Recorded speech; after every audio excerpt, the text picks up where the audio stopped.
Semada di seluruh dunia, apa kabar? Kali ini kita akan bertemu tamu yang luar biasa. Beliau adalah seorang wanita pertama yang menjadi Komandan Pangkalan Angkatan Laut di Dumai Riau. Mari kita berkenalan dengan beliau. Selamat pagi, Mbak Nora, apa kabar? Selamat pagi, Mas. Alhamdulillah sehat, cerah. Cerah, ya, oke. Mbak Nora ini lulusan Semada tahun 81.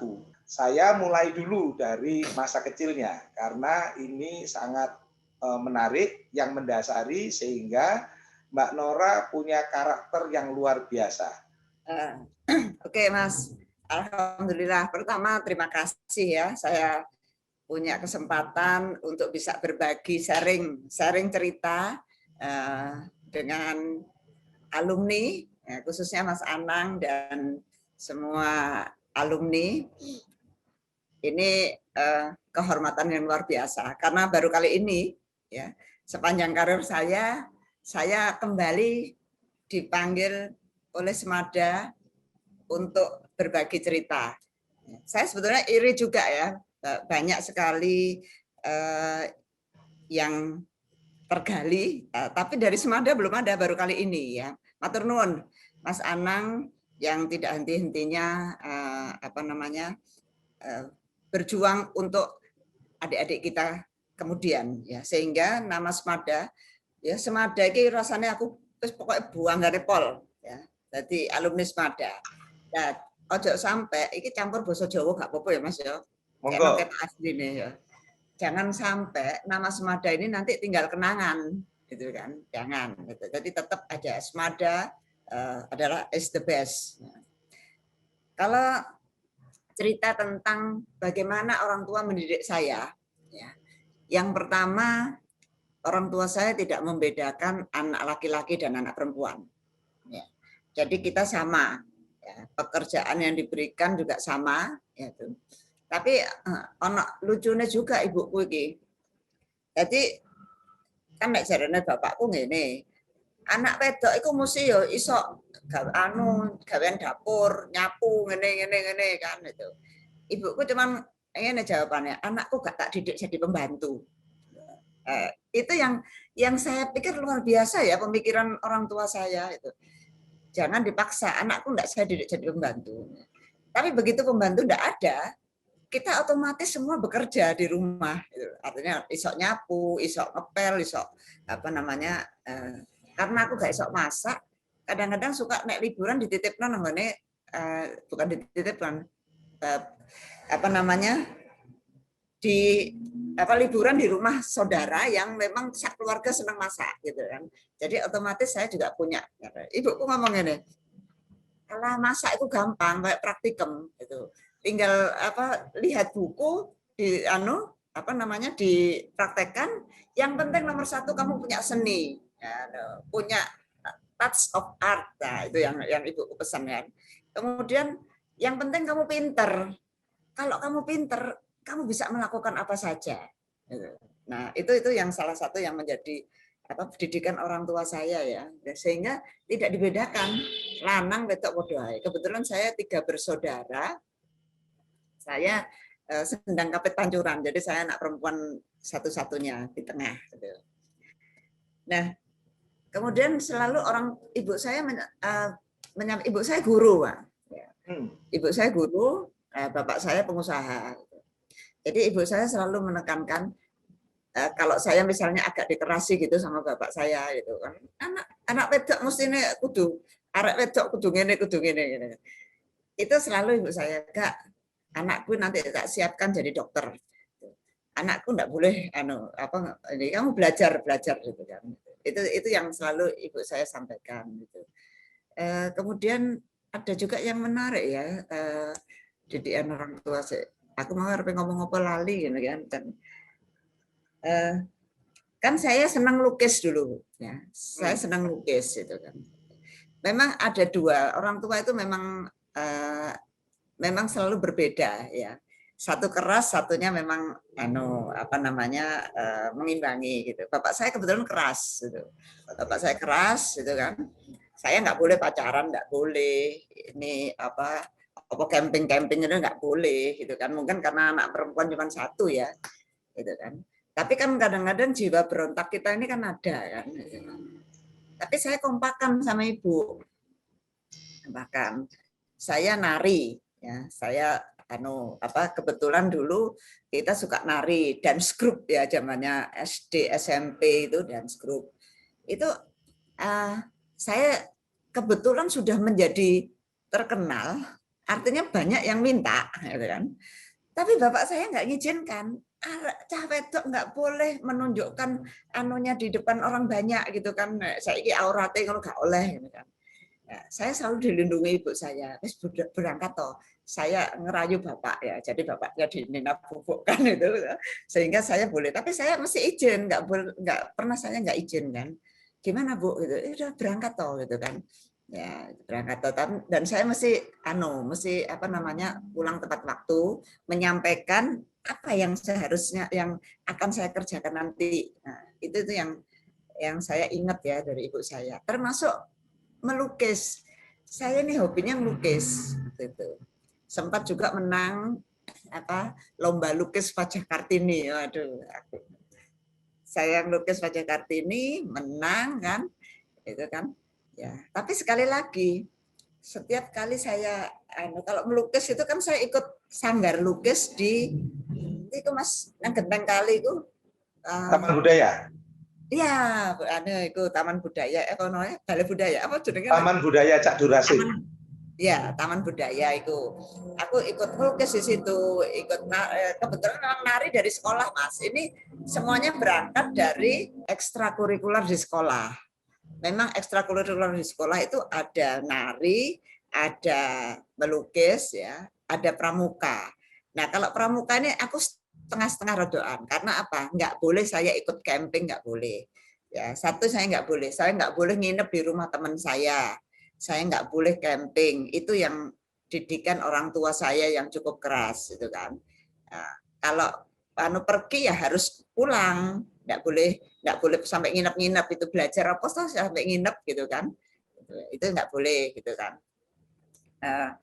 Terus jadi saya agak setengah-setengah kalau pramukanya, tetapi melukis saya ikuti gitu kan. Nah, nek ngelukis iku nanggone pinggir-pinggir dalan, nanggone pinggir jembatan, nanggone pokoknya di mana-mana itu kan. Itu ibu saya itu selalu mengajarkan gini, Mas. Kebetulan kan saya sekolah SMP-nya di SMP ibu saya, di SMP Negeri 8 Surabaya. Iki juga aku rada nyesel sekolah nanggone sekolah ibuke. Nek pinter jarene dibocorno soale ya. Makanya adikku SMP 1 gitu karena sudah pengalaman adik saya SMP 1 ya. Kemudian SMA-nya saya SMA 2. Zamanku dhisik aku ndelok SMA 2 iku ono Hanoman Gesrok, Mas. Saya nonton waktu zamannya. Ya. Kebetulan putranya Pak Marken ini pacaran sama Masku kan. Ya. Jadi aku nonton Hanoman Gesrok itu, waduh, ini saya tuh luar biasa kagumnya. Itu anak-anak 79 kalau nggak salah ya. 77 aku di SMP kok ya. Oke. Aku nonton Hanoman Gesrok itu rasanya jiwa saya meletup-letup. Aku harus masuk SMA 2. Jadi akhirnya aku masuk SMA 2. Nah, di situ tuh itu pelajaran-pelajaran orang tua yang membekas di saya. Satu yang saya ingin. Kalau saya berangkat sekolah, ya kebetulan waktu itu kan ya mungkin aku SMP wis duwe sepeda motor ya. Jadi aku goncengan ambek ibuku. Numpak sepeda motor zaman biyen iki SMP durung wong jek numpak sepeda. Aku numpak sepeda motor umur 16 tahun.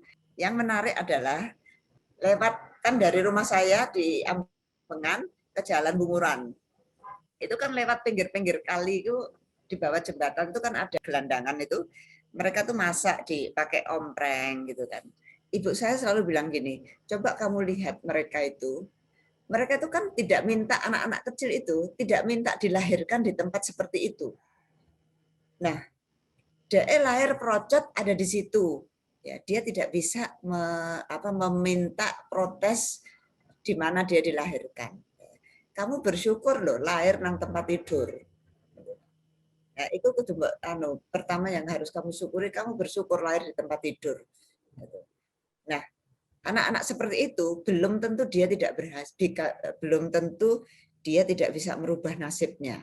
Saya ingin anak perempuan misalnya itu dia sering lihat dokter, dia pasti akan senang jadi dokter, pengen jadi itu. Itu selalu setiap hari, setiap kali lewat itu lihat dia masak nasi. Jadi kayak nggak secara eksplisit disebutkan pelajarannya seperti itu, enggak, cuman ya lihat itu kan masak nasi pakai ompreng, pakai bekas kaleng susu kan gitu kan.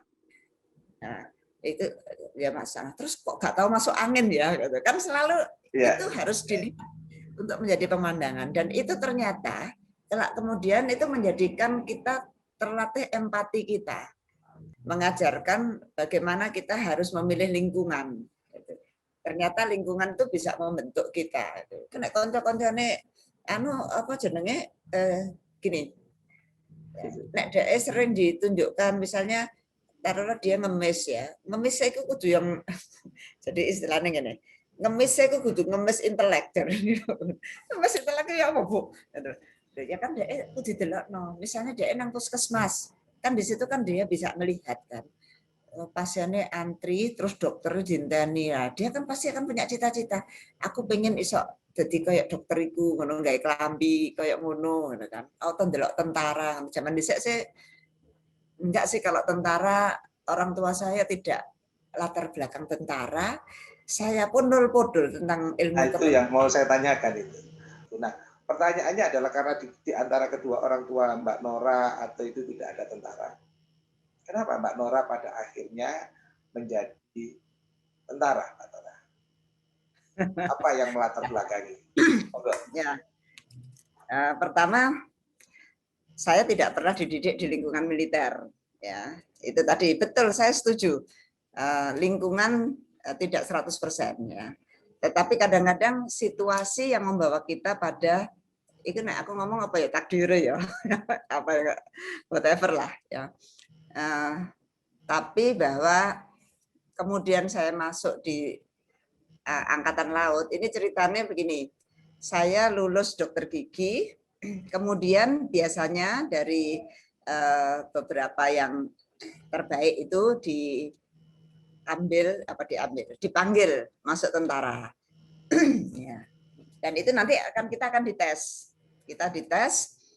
masuk atau tidak, gitu kan. Nah, kalau kita nggak datang untuk memenuhi panggilan itu, ini kan panggilan negara. Ya, kita akan saya ingat waktu itu, kalau kita nggak datang, dendanya 500.000, apa zaman dhisik 500.000 ya udah banyak ya, atau kurungan. Itu kan kalau panggilan ketiga nggak datang, kita akan dijemput provos. Gitu. Wah, ngeri toh. Ya, akhirnya saya panggilan kedua saya datang ya dengan beberapa orang, ada 10 orang waktu itu yang dipanggil kira-kira. Kebetulan saya itu lulus dari FKG yang pertama, yang artinya lulus di SIAM. Jadi sebelum yang lainnya lulus, ada beberapa teman yang ada beberapa orang gitu. Sebetulnya saya dulu tuh belum waktunya ujian, Mas. Nah, tapi teman-teman itu nggak tahu ya, pada masuk kan Kak Wani nih, aku bukan apa ya, ada beberapa teman yang sudah ikut ujian kan, masuk kan Kak Wani itu, terus maju durung mari skripsiku, di luar dugaan saya, teman-teman tuh mengumpulkan skripsi saya apa menjilidkan, skripsiku dijilid, kan kurang ajar arek-arek itu, dimasukkan, kemudian akhirnya saya terdaftar ikut ujian. Padahal saat ini saya sedang posma ya. Jadi saya pertama kali boleh ikut camping yaitu tadi posma. Itu saya posma, adik-adik saya anak kelas 1 saya udah akhir kan. Itu terpaksa saya ikut ujian seminggu kemudian, padahal buku-buku saya itu sudah dipinjam kakak-kakak kelas. Itu akhirnya saya belajar dengan fotokopi dari buku-buku saya. Akhirnya saya lulus, dipanggil masuk tentara. Karena takut saya nggak datang. Panggilan kedua saya datang. Saya datang dengan beberapa teman gitu. Tapi wong saya itu sudah diterima jadi dosen, ya. Saya sama teman saya Pak Darmawan itu semada 80 kakak kelas saya yang letting saya di FKG. Berdua ini sudah diterima jadi dosen, ya. Terus yang kelak kemudian hari Darmawannya juga jadi sekarang udah profesor, dia jadi dekan, ya. Saya tuh juga pengen lah dulu jadi profesor karena saya senang belajar waktu itu kan, senang sekolah bukan senang belajar. Nah akhirnya saya ikut tes, wong jenenge nasib itu panjang kudu di situ kan. Saya terlambat tes di Malang itu kan. Katanya yang wawancara saya di UNER, udah kamu datang aja karena ini panggilan negara. Gitu. Kamu sampaikan bahwa kamu sudah diterima di UNER, gitu kan. Di samping di UNER saya juga ditunggu di Semen Gresik. Dulu Mbak Dani itu, Hardani itu, semada juga kakaknya Dina Purbo itu. Nur kamu pokoknya masuk ke Semen Gresik, gajinya sekian gitu kan. Oh iya menarik juga kan jadi dosen yang bidang Gresik kan, batinku ngono kan. Oke. Terus saya ke sana udah telat Mas karena harusnya jam pagi, saya jam 1 sampai Malang. Aduh jadi arek-arek ini. Seneni kabeh sing terat seneni gitu. Ya aku lala aku seneni aku ngono. Wong aku gak pengen mlebu kok aku jarno ae aku ngono. Terus saya ngomong tak delok jenenge kan, jenenge wong iku Pak Mulyadi. Pak Mul, nama saya udah dipanggil belum aku ngomong. Dia ndelokno aku ngono kan. Didelok, oh ini loh, ini kamu terlambat ya. Iya, tadi kan masih tes di Surabaya ngono. Ya wes. Terus saya disuruh ngerjain tes. Terus dia deketin saya. Kamu kok kenal saya? Kamu anaknya siapa? Gitu. Saya sebut nama bapak saya. Bapak kenal aku. Bapakmu dinas di mana? Loh, kamu kok kenal saya? Saya nggak kenal bapak. Kan saya baca nama bapak aku. Jadi dia terkesan itu kan, sehingga dia nggak ngamuk mbak aku kan, dikiranya aku sopo ngono kan. Nah, itu kenangan pertama. Kemudian waktu milih angkatan darat laut udara, panganan nopo dia gak ngerti aku. Terus dari arek-arek gini, kita kan dokter gigi kita milih angkatan laut aja karena angkatan laut itu punya lembaga kedokteran gigi yang terbesar di Asia Tenggara dan itu satu-satunya itu. Jadi saya akhirnya memilih angkatan laut gitu. Dengan harapan nanti saya bisa bekerja di lembaga kedokteran gigi angkatan laut Ladogi di Jakarta gitu kan. Pasiennya itu ya presiden, pejabat tinggi. Dulu kan teman-teman kita di Semada kan anak ketua MPR Mbak Sopo jenenge Mujina Lamo itu kan bapaknya ya ketua MPR, itu juga berobatnya di Ladogi itu anaknya gubernur segala macam ya udah aku daftar angkatan laut gitu kan. Ya, akhirnya benar melalui serangkaian tes yang kita tidak harapkan untuk lulus, ya ternyata saya lulus itu dengan ada teman saya wanita 3 orang. Kita lulus, aku padahal Melayu gak gelem, ya artinya lari ya lari. Tapi saya lari 1 kali. Terus yang ada anak dari UI itu larinya 5 kali kan. Itu. Dan dia sudah bawa kata belece, surat sakti. Tapi gak diterima. Aku malah diterima. Ternyata diterimanya itu karena apa? Karena psikotes. Jadi hasil psikotes, yaitu tadi pertanyaan-pertanyaan, ternyata ya prinsip kita itu yang dinilai. Jadi misalnya pertanyaan saya, kamu setuju nggak sama hukuman mati gitu kan? Aku dalam hati kan ya gak setuju sih, wong hukuman mati itu kan yang menentukan Gusti Allah kan itu kan. Tapi saya sampaikan bahwa meskipun kita nggak setuju, tetapi kalau kan itu sudah melalui pemikiran dari orang-orang hebat gitu kan. Jadi apapun yang sudah diputuskan ya kita harus menyetujui, kita ikutin apa pemerintah gitu kan. Terus ditanya, kamu nggak suka masuk tentara? kenapa kok kamu tetap hadir? Saya bilang, saya memang nggak ingin masuk, Pak. Tapi kan ini panggilan negara. Saya nggak berani, takut dihukum ya. Ya, kedua loh, aku loh negara sing memberi saya kehidupan ya saya akhirnya ya datang gitu kan. Tapi jangan diluluskan ya Pak ya. Saya ya ngono kan. Sempat berpikir bahwa nanti di darah itu saya kasih ini tak coblosi jarum supaya di pemeriksaan darah itu gak iso di hasil elek gitu kan. Udah tak coblosi jarum ini tapi gak wani ndelok jarum ini gak wani kan. Ya wis akhirnya wis apa adanya lah gitu kan. Ternyata nasib membawa saya menjadi tentara gitu. Dan cita-cita saya untuk jadi profesor dulu itu untuk belajar itu harus saya pendam sedalam-dalamnya. Untuk tugas negara ini, Mbak ya. Pada Karena akhirnya. ya itu saya pada akhirnya berpikir bahwa saya dulu kan enggak pengen jadi dokter gigi juga, Mas. Tadi kan orang tua saya pengen saya jadi dokter. Ini dulu cita-citanya apa waktu masih kecil, Mbak Nora? Jadi ya itu tadi yang didengung-dengungkan kan biasa wong jaman dhisik besok gede jadi dokter kan ngono kan. Ya, nek ngudang anake lak ngono ya. Besok gede jadi dokter gitu kan. Nah, nek saya disuruh bapak saya misalnya, iki disapu, iki kan anak wedok kudu belajar masak. Ini. Ibu saya ngomong gitu, "Kak, anak saya nanti tak biar jadi dokter kok, gak jadi pembantu." Kan gitu, ibu saya gitu kan. Sehingga sementara saya senang lukis. Saya pengen jadi arsitek ya. Ya. Tapi kan ya udah waktu si Penmaru itu kan ada pilihan masuk ITS, masuk ini gitu. Nah kok dilalai, aku pilihan pertama dokter, pilihan kedua dokter, pilihan ketiga dokter gigi. Ya. Nggak ada arsiteknya sama sekali.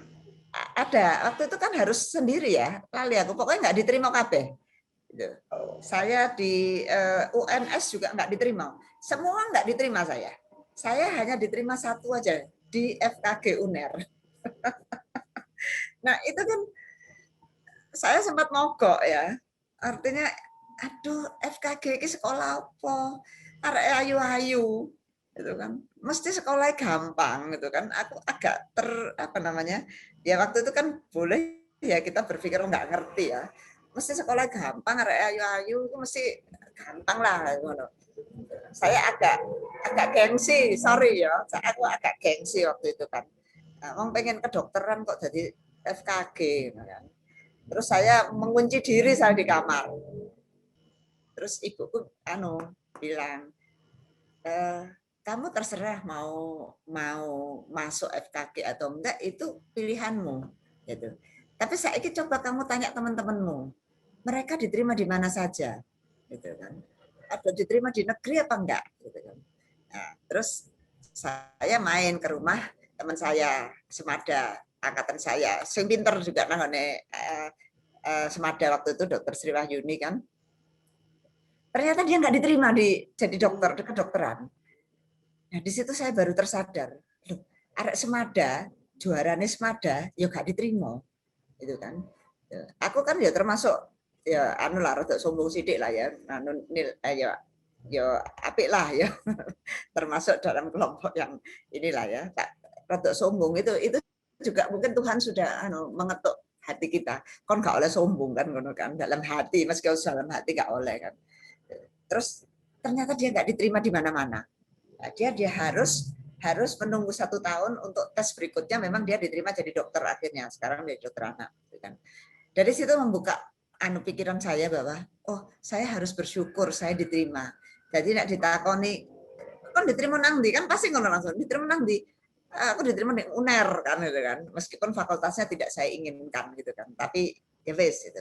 Oke, masuklah saya UNER. Ternyata sekolah dokter gigi yo gak gampang itu. Ternyata arek ayu itu ya sok pinter. Tak pikir arek ayu ku gak sok pinter kan. Aku gak termasuk ayu gitu. Jadi termasuk ya ternyata pinter-pinter loh, arek itu masih ayu ya pinter gitu kan. Dan sekolah gak gampang gitu. Alhamdulillah ya aku bisa lulus tepat waktu, bukan hanya tepat waktu. sebelum waktunya itu bisa lulus. Dan ini ternyata apa namanya? Ternyata perjalanan saya itu tidak selalu sesuai dengan apa yang kita cita-citakan. Bersyukur saya, ya, ternyata saya masih diterima di negeri. Nah, itu dari rasa syukur itu, ibu saya mengajarkan bahwa kalau kamu bersyukur, kamu harus bayar dengan temenan, dengan benar-benar laksanakan itu bayaranmu, itu kan. Oke, saya sekolah temenan kan, akhirnya jadi dokter kan gitu. Ibu saya ngomong gini loh, wes nggak apa-apa jadi dokter gigi, sekolah cepat sedilu, tapi kamu sudah dipanggil dokter kayak gitu kan. Oh iya sih, ya, itu satu. Tapi orang kan nggak manggil dokter gigi, enggak, manggil kamu dokter kan. Ya wes, tetap aja nggak apa-apa kamu jadi dokter gigi. Aku baru ngerti nek ternyata dokter gigi itu apa namanya, narik pasien lu akeh, duwe lu akeh. Itu nggak ngerti ya, kita ibuku juga nggak tahu. Tapi bahwa itu loh, kalau kamu jadi dokter gigi, karena kamu udah dipanggil dokter gitu ya. Ternyata narik pasien juga akeh. Saya ini aku juga di FKG UHT, saya kan dekan di FKG UHT. Saya pesankan pada, aku pengen juga nyampaikan ke anak-anak SMA. Ayo mlebu dokter gigi rek. Dokter gigi cepet soge. Istilahnya kan ngono kan, nek praktek nek dokter umum itu narik pasien paling banter ya 50.000 kan. Dokter gigi nggak mungkin lah. Nyabut paling murah mungkin 1.000 kan gitu kan. Nah, itu nek realistisnya ya. Sorry bukan saya ngomong ini ta. Nah, jadi saya pengen ada waktu juga ke adik-adik saya untuk menyampaikan, memotivasi mereka untuk masuk dokter gigi ya. Oh. Karena saya juga di UHT ya. UHT itu bagus, akreditasi A. Tapi intinya kan karena tidak tahu dulu itu. Iya, karena tidak tahu kan itu nggak tahu. Nah, terus kemudian saya akhirnya mengerjakan dengan benar-benar saya sehingga bisa jadi dokter gigi. Yang kedua, saya masuk tentara. Saya nggak suka, gitu kan. Tetapi saya diterima. Ya, saya diterima, itu kan. Nah, begitu saya masuk, pertama kali saya dinas di Marinir Jakarta dulu, Kormar, ya kan. Terus Marinang Kormar pindah Surabaya. Jadi begini, waktu itu sampai bingung karena saya pertama juga perempuan di situ tentaranya di jalan di Jalan Opak Gunung Sari, Mas. Ya, saya marinir di Pangkalan Marinir Gunung Sari terus pindah ke Opak itu kan. Mereka sampai bingung, aku disuruh pakai baju apa ya? Karena semuanya kan laki-laki gitu kan. Nah, saya perempuan sendiri gitu kan. Terus ya bisa dibayangkan, Mas, semua laki-laki, saya perempuan sendiri. Jadi saya itu jadi bulan-bulanan mereka kan. Jadi apa namanya? Barang unik gitu loh kan. Digodoi ya ini, tapi juga disayangi kan. Semuanya kan misalnya long march gitu kan. Udah kamu nggak usah, kamu ini aja. Aku naik-naik ke atas, tapi kan aku kan memang jiwanya petualang, nggak apa-apa, saya naik-naik ke atas, saya ini tentara, saya ikut gitu. Jangan nanti kamu jatuh. Nah, saya ini kan tentara. Jadi saya itu enak, Mas, wis disawayangi wong akeh kan. Jadi yang dulunya saya berpikir pokoknya 2 tahun ikatan dinas, saya keluar. Tolong nek isak semen gersik jek nrimo aku kayak gitu. Nek isak aku jek jadi dosen. Oke, katanya gitu. Oke, saya jalani 2 tahun masa ikatan dinas saya. Ternyata, Mas, begitu melebu, enak jadi tentara itu, kan. Sampai apalagi saya sebagai perempuan disayangi banyak orang kan. Terus yang kedua, ternyata saya bisa melakukan apa saja seperti yang saya inginkan. Saya isok jadi guru, isok jadi apa namanya di dalam ilmu saya kan dinasnya di rumah sakit. Saya tetap jadi dokter, ya. Saya tetap sebagaimana profesi saya kan. Tapi saya juga ikut pendidikan militer yang menyenangkan gitu kan. Itu aja. Jadi tidak membayangkan sebelumnya ya, Mbak Nora ya. Artinya begini, dulu waktu kecil senangnya nari, lukis, kemudian nggak punya cita-cita sebenarnya pengen jadi arsitek, tapi ternyata menjadi dokter gigi, nggak punya cita-cita jadi tentara, tapi jadi tentara. Ini kan tidak sesuai dengan rencana.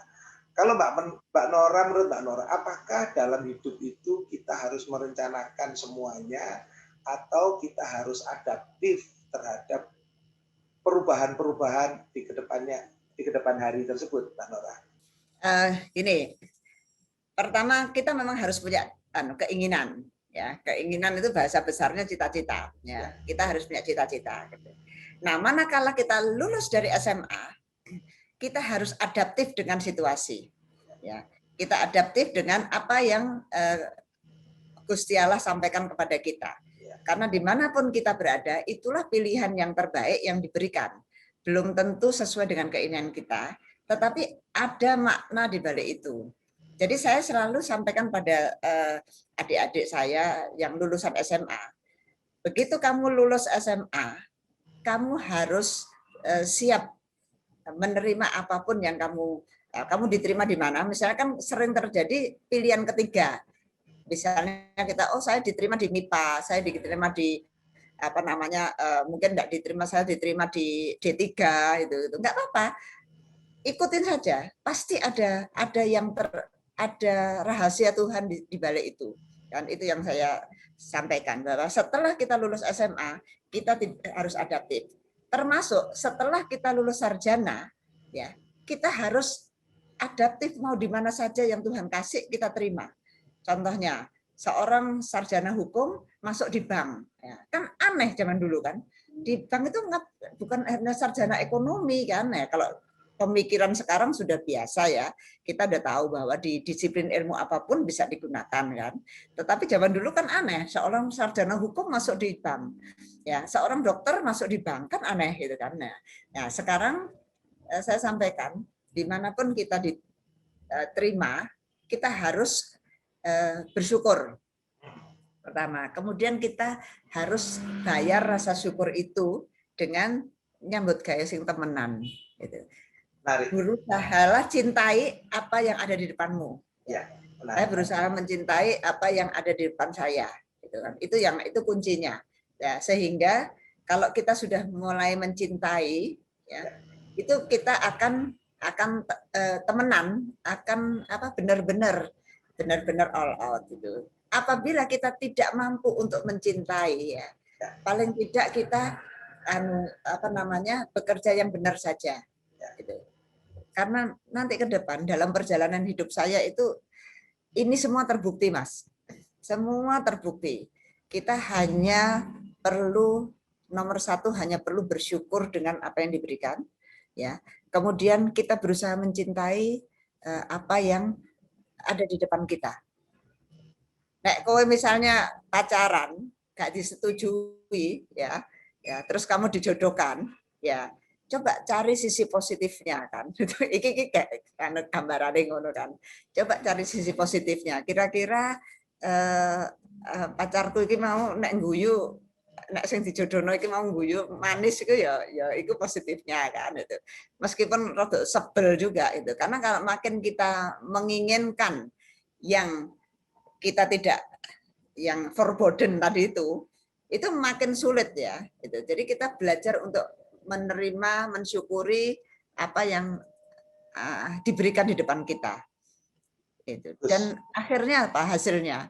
Hasilnya ya, alhamdulillah. Saya berpikir gini, Mas, tentara ini kan dekat dengan nyawa ya, taruhannya nyawa. Tapi karena saya sudah bersyukur tadi, ikhlas bahwa saya masuk ini bukan karena saya nyogok, bukan karena saya, bahkan bukan saya karena ingin ya. Tapi Tuhan menempatkan saya di sini, pasti saya diselamatkan. Pasti saya itu akan tetap urip kan. Contoh yang menarik gini, Mas. Pada saat pemeriksaan senjata, ya kan. Orang pada saat itu kan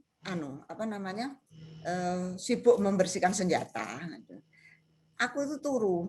Saya itu kan memang tidur ya, kalau pada saat saya menerima tekanan, saya itu mesti tidur, gitu kan. Nah, pada saat di kelas itu orang pada tidur, saya tuh bangun. Karena saya punya prinsip begini, aku tuh males belajar. Supaya saya nggak belajar, pada saat pada saat guru menerangkan, itu saya akan mendengarkan dan menulis semuanya, tak tulis, ngomong-ngomongannya itu tak tulis gitu kan, sehingga saya nggak ngantuk. Saya nggak ngantuk, saya nulis gitu kan. Nah, sehingga pada saat teman-teman belajar, aku turu. Pada saat teman-teman ngeresiki senjata, aku tidur gitu kan. Nah, pada saat pemeriksaan senjata dari 37 orang itu, semuanya kotor, ada titiknya. Ini aku kursik sendiri. Yang ya gimana namanya, ya apa ya, aku gak ngerti loh, aku turu aku. Ya, di situ saya terhenyak ya. Ya Allah, ini pasti Tuhan yang membersihkan anak sing kuasa sing ngersiki senjataku. Saya semakin, ya Tuhan, langkah saya itu memang langkahmu yang Engkau berikan pada saya. Itu saja yang. Oke, Mbak Nora. Sekarang kita kembali ke masa SMA ini. Jadi kita sudah panjang lebar ini cerita ini. Gimana Mbak Nora waktu masuk ke SMA 2 ini?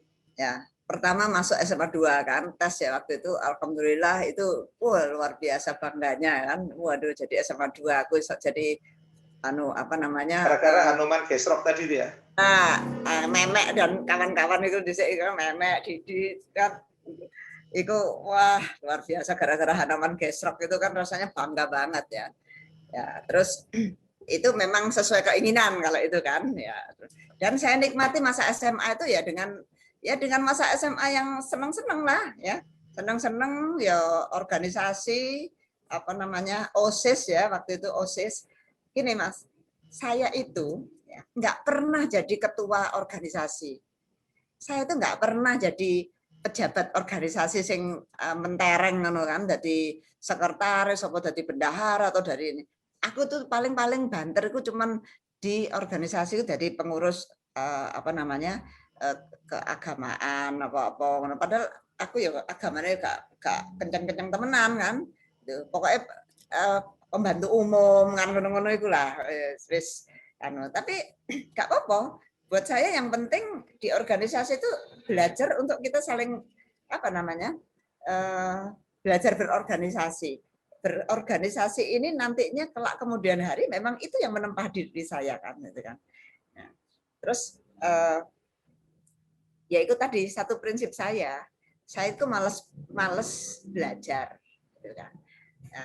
Nah, SMA ya itu saya nyatet ya, saya nyatet tulisan saya itu pasti bagus, buku saya itu pasti dipinjem teman-teman kan, itu. Terus satu yang saya tuh mesti longgo ndek ngarep dhewe. Ya, saya tuh duduk udah terkenal itu, saya sama sahabat saya di HRT itu ya dokter gigi juga, dan dia jadi orang hebat juga di Kementerian Kesehatan.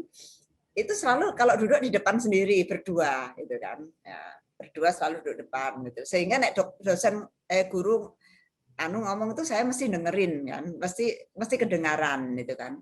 Sampai saya tuh kadang anak koncoku sing paling ya mencung itu senengane nyawat-nyawati ngono. Dek kan iki kayaknya kita ini orang ambisius gitu kan itu. Padahal sebetulnya saya ingin pada saat saya belajar, saya pada saat saya di kelas, saya ingin menangkap semua yang diberikan. Setelah itu saya nggak mau belajar kan gitu kan. Sehingga saya tetap konsisten duduk di depan, saya nyatet catatanku, apa kata-katanya guru itu saya tulis semua, ambek pensil pulpen warna-warni. Pulpen warna-warni itu udah ciri khas saya. Kemudian nek bel istirahat itu nomor 1 langsung melayu nang Pak Kadir itu kan. Jajan bakso itu ya sudah budaya kita ya, kita nikmati masa SMA seperti itu gitu kan. Terus ini malam kesenian ya. Kelihatannya hanya malam kesenian ya. Kelihatannya apa sih? Hura-hura itu malam kesenian itu. Tetapi itulah yang membentuk karakter kita sampai kelak kemudian hari. Waktu itu di kelas saya menampilkan apa namanya jenenge Bandung Bondowoso gitu kan. ya, sampai apa namanya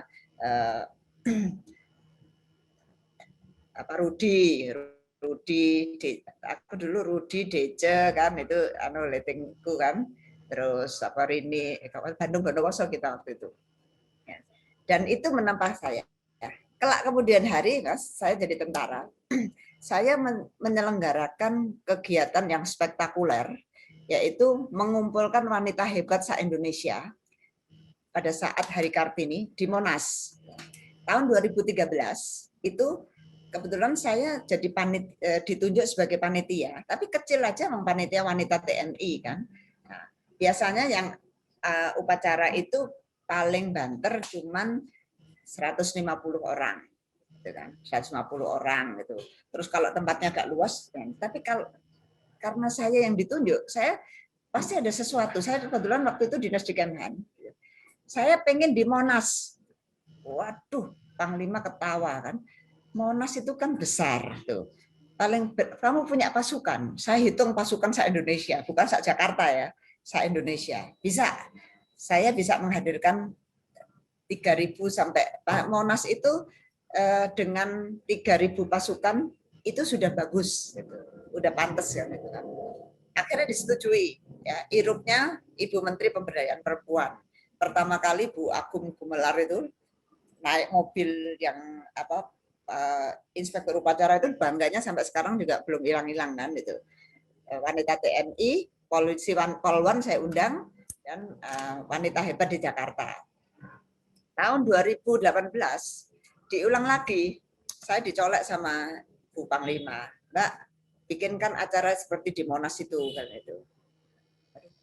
Kok Ibu tahu? Ya siapa yang nggak tahu, kata itu. Jadi oke, saya jadikan panitia, tapi irupnya harus presiden, katanya. Presiden waktu itu Panglima menyampaikan, ajukan surat. Harusnya kan dari Panglima suratnya, tapi surat langsung ketua panitia. Laksamana pertama, Dr. Kiki Nora Leliana. Siap, Bapak Panglima. Ya, kamu langsung bersurat ke Presiden. Oh siap. Langsung saya buat surat ke Presiden kan. Nah, jawaban Presiden, apa yang mengharuskan saya hadir? Presiden hanya akan hadir di TNI pada saat hari ulang tahun TNI dan Rapim TNI. Nah, waktu itu presidennya siapa itu, Pak? Pak Jokowi. Oh, sudah Pak Jokowi ya. Ya. Hanya jadi irup pada saat Rapim dan ini.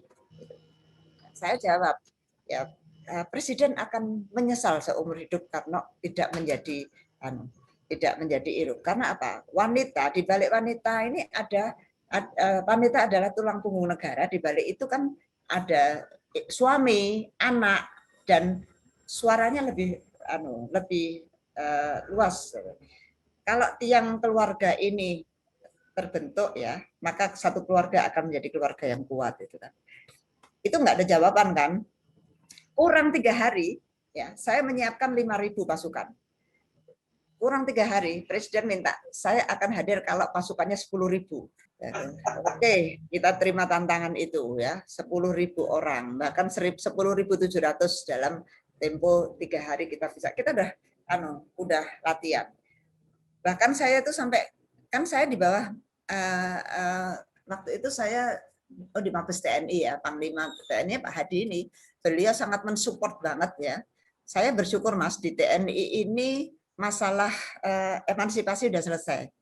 Jadi kita mendapatkan kesempatan yang sama dengan pria ya, asal kita mampu untuk kesempatan diberikan, asal kita mampu menunjukkan yang prestasi yang sama kan. Saya nggak sempat, kurang 3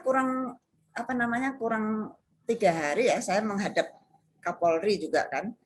Kapolrinya waktu itu begini, waduh ini saya dapat tantangan ini. Kapolri bilang, kalian itu ya perempuan-perempuan, kalian berdiri aja udah hebat, nggak usah takut untuk, kan kita kalau upacara itu mesti latihan Mas ya. Ini kurang 3 hari gimana kita mau latihan? Ya, saya ingat Kapolri ngomong ini, kamu kalau berdiri saja udah hebat, masih salah-salah upacaranya tidak masalah gitu. Oh siap gitu. Ya itu salah satu juga menguatkan saya kan gitu kan. Dan support Panglima luar biasa, Ibu dan Panglima luar biasa supportnya sehingga saya juga lari kan cukup 3 hari kita dari sekolah-sekolah saya ambil sekian dari ibu-ibu sekolah saya pokoknya orang-orang hebat semuanya. Itu apa? Karena pelajaran waktu SMA. Kita belajar berorganisasi, belajar menyelenggarakan acara kesenian ya. Jadi waktu itu yang saya tampilkan, boleh nanti buka di YouTube ya, apel bersama wanita TNI ya. Saya menampilkan ke pertunjukan yang spektakuler ya, bahkan apa namanya, saya tuh ngecek sampai detail ya. Orkestranya Angkatan Laut itu waktu itu kan ya, waktu itu menang ya, juara gitu. Tapi saya minta ayo bunyi gitu. Bunyi, saya di tengah lapangan tuh ya, di tengah Monas tuh sambil dengerin, sambil merem-merem gitu kan, ilmunya SMA itu masih ada kan. Ini kurang ini, kurang ini, kurang ini. Maaf ya, meskipun ini sudah terkenal, tapi saya ingin yang terbaik lagi. Tambah sound system, tambah ini. Nah, itu semuanya saya dapat dan saya kita mendapat penghargaan MURI untuk itu. Nah, berbekal ilmu dari SMA itu ya, dan ilmu masa kecil bagaimana kita apa namanya menyelenggarakan satu kegiatan, saya itu bisanya ya jadi serba bisa. Mulai dari bisa jadi MC, bisa jadi apa namanya panitia acara, seksi acara. Selalu kalau dari panitia, saya itu selalu seksi acara, seksi konsumsi ya. Nggak pernah jadi ketua panitia, Mas, gitu kan. Seksi konsumsi, seksi acara, seksi akomodasi, karena saya harus mengatur hotelnya bagaimana, mengatur bagaimana penataan tempat tidurnya, makannya bagaimana penataan makannya, pemilihan makannya. Nggak ada itu ilmu hitung-hitungannya, yang ada itu ilmu itu, gitu kan. Ilmu hitung-hitungannya akademisinya itu ya memang untuk sekolah perlulah ya, itu sebagai dasar.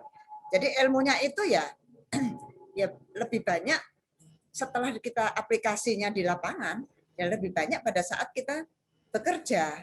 Ya, pada saat bekerja, saya sebagai tentara, jangan dibayangkan tentara itu terus latihan-latihan tok ngono. Latihan kan ada ya nyanyi-nyanyi gitu kan. Nyanyi. Mas, aku itu ya suaraku elek ya. Di rumahku tuh semuanya pinter, ibuku pinter main piano, bapak saya biola. Terus mas saya juga gitar dan lain sebagainya. Saya tuh paling elek dewe. Gak isok nyanyi, suarane gembret. Kemudian gak isok main alat musik. Saya memang dulu main gitar juga, tapi gitarnya gitar baca buku. Itu bukan alami kan. Jadi waktu di tentara ada bandnya. Itu Kowal itu punya band. Ya, berbekal sedikit ilmu, saya main band, main gitar. Ternyata bermanfaat ya. Terus saya juga jadi MC, saya juga nyanyi. Mergo suaraku elek, ya saya harus tahu memilih. Saya penyanyi rock, gitu kan. Jadi nek bengok-bengok, masih suara elek gak apa-apa. Dan saya menang, menang juara itu. Jadi pernah sampai gubernur Sumut itu ya, pernah kan Joy Siling sama kita kan. Nah, ada sama Rinto Harahap gitu kan. Oh dia pamer, ini nih Kowal satu ini kan, penyanyi, penari, terus dia tuh Nah, aku dipaksa nyanyi di depan Rinto Harahap. Aku ngomong, waduh ini rahasia aku terbongkar ini, aku nyanyi lagu rock itu supaya nggak kedengaran suaranya. Saya kira lagu Rinto lah ya mendayu-dayu toh. Gitu kan. Terus ya wes terpaksa saya nggak bisa nyanyi, saya bilang gitu. Udah nyanyi Bu Nora katanya Pak Gubernur kan, Pak Rizal Rizal. Saya nyanyi kan, nyanyi jangan nyanyi lagu rock, nyanyi lagu saya dari Rinto Harahap. Nyanyi aku, terus mungkin Rinto ya kecewa ya, mari gak diteluk rekaman itu berarti kan suaranya banyak elek. Ya tapi sampai sekarang hubungannya masih sampai waktu itu kan hubungannya masih baik ya, cuman itu tadi semuanya itu ya karena ilmunya waktu SMA gitu kan. Terus ini Mas, saya menyelenggarakan kegiatan spektakuler di Medan. Waktu itu pertama kali joget komando. Nah, kalau sekarang itu istilah poco-poco. Itu pertama kali tahun 90-an ya, belum ada itu. Wah, waktu itu Kasdamnya Pak Agung Gumelar. Ya, kalau Pak Agung mersani acara ini, beliau pasti akan ingat itu. Jadi saya melatih 700 tentara itu untuk joget komando. Nah, ya, itu perintahnya Kasdam waktu itu. Waktu itu kan kita Kodam, saya angkatan laut ya, tapi kalau kita di daerah kan memang guyup ya, TNI ini tetap bukan hanya di daerah lah, sampai di pusat juga gitu. Waktu itu kan guyup banget. Pak Agung itu kalau kemana-mana, kalau kunjungan kemana-mana, mesti yang dicari, mana Nora? Gitu kan. Mana Nora? Suruh mimpin, saya mimpin Mas. Mimpin joget komando itu ya Mas yo. Ini saya pernah jadi pelatih senam, itu semuanya gara-gara itu tadi. Pelatih joget komando itu terkenal dulu saya. Sampai pangkat letkol lah gitu kan. Nah, itu semuanya apa? Ya nari, art. Semuanya art. Nah, ya. Masuk kedokteran gigi ya gitu, art and science. Jadi art and science ini nggak bisa dipisahkan. Nah, don't try to separate that. Ya, sebetulnya kunci sukses secara umum itu apakah karena IPK-nya bagus, IQ-nya bagus, akademisnya cemerlang, atau malah justru orang-orang yang berorganisasi ini kunci suksesnya ini?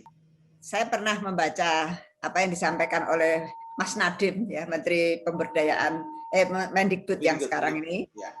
Ada 3 hal yang ternyata tidak terlalu berpengaruh pada kesuksesan.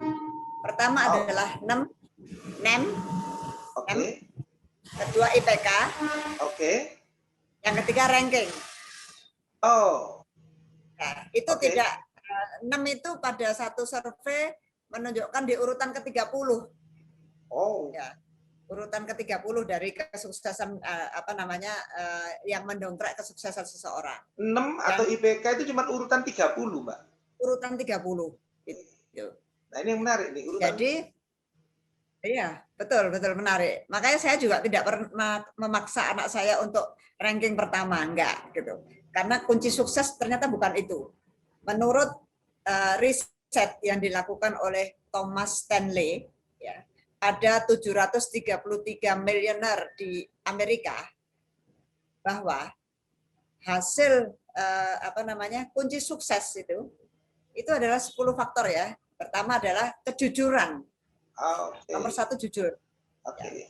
Nomor 2 disiplin keras. Nomor 3 mudah bergaul. Keempat dukungan pendamping. Ya. Kelima working harder than most people. Artinya kerja keras ya. Kalau yang tadi disiplin, kalau sekarang kerja keras ya. Itu kelima. Ya. Tapi disiplin di depan kan nomor 2. Ya. Keenam, cinta pada apa yang kita kerjakan. Yang tadi saya sebutkan. Loving your career, ya. Loving your business. Ya. Ketujuh adalah kepemimpinan. Ya, bagaimana kita menjadi seorang pemimpin, leadership, gitu kan. Itu bisa dipelajari dari berorganisasi. Yang ke-8 adalah kepribadian kompetitif, ya, itu yang berkembang ya setelah kita mempunyai kepemimpinan itu kita punya jadi ada soft skill itu, itu akan membentuk kita lebih banyak membentuk kita, ya. Soft skill itu adalah berpikir kritis. Berpikir kreatif, komunikatif, kolaboratif, dan akhirnya kita bisa percaya diri. Nah, itu tadi. Jadi tadi saya lanjutkan ada 2 lagi. Yang 9 adalah keteraturan, hidup teratur ya. Sebetulnya hidup teratur kalau menurut saya sama dengan disiplin lah ya. Being very well organized ya. Kemudian yang terakhir adalah kemampuan menjual ide. Nah, itu yang terakhir. Jadi IPK tadi itu urutan yang agak bawah gitu ya. Artinya apa? Artinya kita bukan hanya pelajaran terus yang kita fokuskan, tetapi bagaimana kita mudah bergaul tadi. Mudah bergaul tadi. Itu tadi. Didapat dari mana? Ya ilmu art tadi. Ilmu dan non eksakta tadi. Ya, ilmu yang art. Saya senang menggunakan kalimat art and science. Art and science. And science. Ya. Jadi tetap perlu adanya pembelajaran tentang malam kesenian yang di SMA itu penting. Bukan not about malam keseniannya, tetapi bagaimana mereka mampu mengorganize satu kegiatan ya sehingga betul-betul menjadi besar. Ya, itu yang saya ingin sampaikan, Mas. Oke, jadi SMADA itu saya pernah membuat singkatan. S-nya itu sincere. Sincere itu tulus. Tulus itu berarti di situ ada passion-nya juga. Di situ juga ada jujur juga gitu ya. Sincere, meaningful. M-nya itu meaningful. Artinya apa yang dilakukan oleh anak-anak SMADA ini harus bermanfaat. Kemudian A-nya itu aktif. Aktif itu ya mungkin kita kerja keras gitu ya, aktif. D-nya itu disiplin. Kemudian A-nya yang berikutnya adalah atraktif. Nah, pada saat kita buat sincere, meaningful, aktif, disiplin, dan atraktif ini, kita pikir-pikir, waduh ini bahasanya yang lebih ringkas apa ya? Akhirnya kita ketemu bahasa. Oh, orang yang sincere, meaningful, disiplin, aktif, dan atraktif itu arek sing asik. Jadi arek SMADA itu asik. Itulah latar belakang kenapa kita selalu membuat kegiatan-kegiatan itu dengan bahasa asik. Kemarin ada rindu asik, berbeda-beda tapi tetap asik. Asik itu gambaran dari sincere, meaningful, aktif, kemudian disiplin, dan atraktif. Atraktif, disiplin dan atraktif. Atraktif itu harus keren, cool, seni. Ya, mampu menjual ide, mampu menjual apa yang menjadi pemikirannya, atraktif, ya. Iya. Atraktif sama dengan kita apa namanya mampu menjual. Iya, itu masuk dalam 10 kriteria tadi yang disampaikan oleh Thomas Stanley tadi. Oke. SMADA ini kan pernah saya sampaikan terkenal kalau SMA yang lain barangkali buku, artinya belajar dan prestasi tentunya. Kalau SMADA ini rasanya karakternya kalau saya boleh simpulkan sederhana, buku, pesta, dan cinta. Jadi buku ini memang arek pinter-pinter. Pesta ini kita sering membuat acara-acara ini. Jadi acara musik, pergelaran musik gitu ya. Dan cinta. Jadi kita itu sering jadi panitia ya. Kemudian cinta. Cinta ini kita melakukan semuanya karena passion kita. Saya dulu di SMADA juara lomba foto nasional waktu di SMA.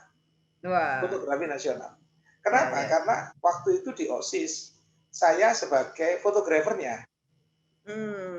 Nah, mungkin saya minta ini pesan-pesan Mbak Nora ini kepada adik-adik kita yang di SMADA ya.